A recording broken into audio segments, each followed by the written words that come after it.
Zig, Arlington, Texas, the great WBAP. Go. Dr. Levine, I just cannot believe I'm talking to you. It's a honor and privilege, really. Thank you, my friend.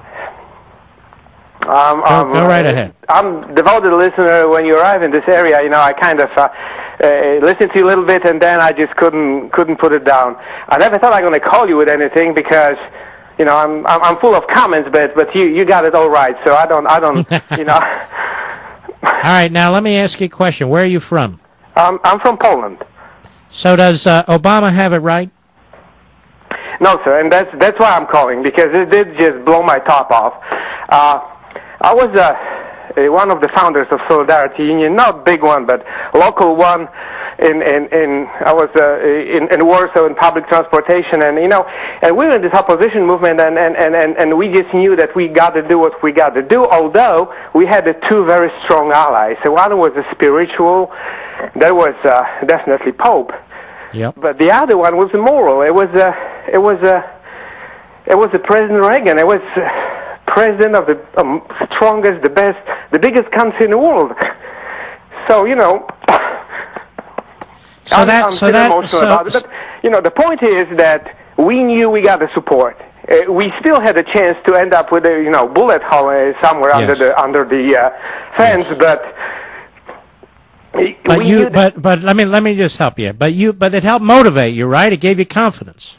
Well, we did right, and also I knew a lot about the United States of America, and when Reagan was elected, we knew that's it. This is it, and of course we took our chances, but we look up to it, and he didn't fail. Let me ask you a question. What do you think people in a similar situation, whether it's Iran or Cuba or so forth, what do you think they think now about the President of the United States? They think it's hopeless, don't they?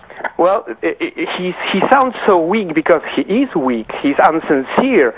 He's not. He don't want to commit himself, and he smells red so much that these people are scared. The hope is. He was running on a hope, but in our case, hope was strong element of our actions. Because we had the foundation to do something.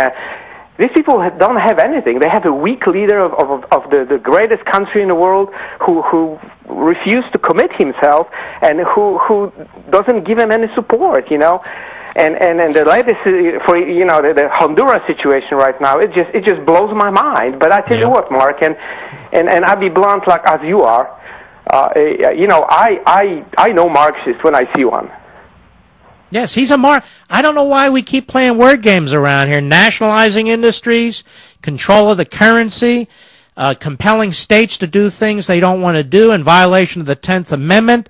This guy's power hungry. He's using the instrumentalities of government against its citizens. I know we don't have it the way it was in Poland under the communists and so forth, but that's a good thing. The problem is, we see this creeping Marxism, this creeping statism, as I call it, and there's no question that it's happening, and it's happening very, very quickly, and a lot of the people are getting used to it. In other words, it's not that they like it, they just figure, okay, what's the big deal? Next issue.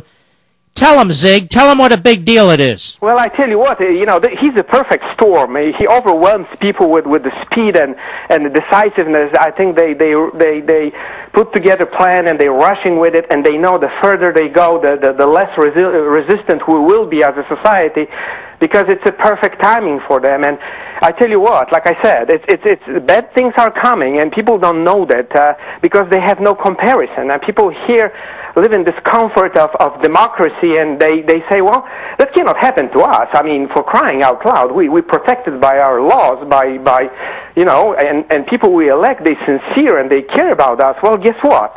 You got another thing coming, folks. Well, you're a great caller. You call again, and it's very, very important. We get folks that call who used to live behind the Iron Curtain, as we called it, during the Cold War. It's very important that people hear from you, that they hear from people who've come from Cuba and Venezuela and these other places where the nut jobs have taken control. God bless you, my friend. God bless you, Mark. Thanks for all what you do. All right. What a great call. I love calls like this.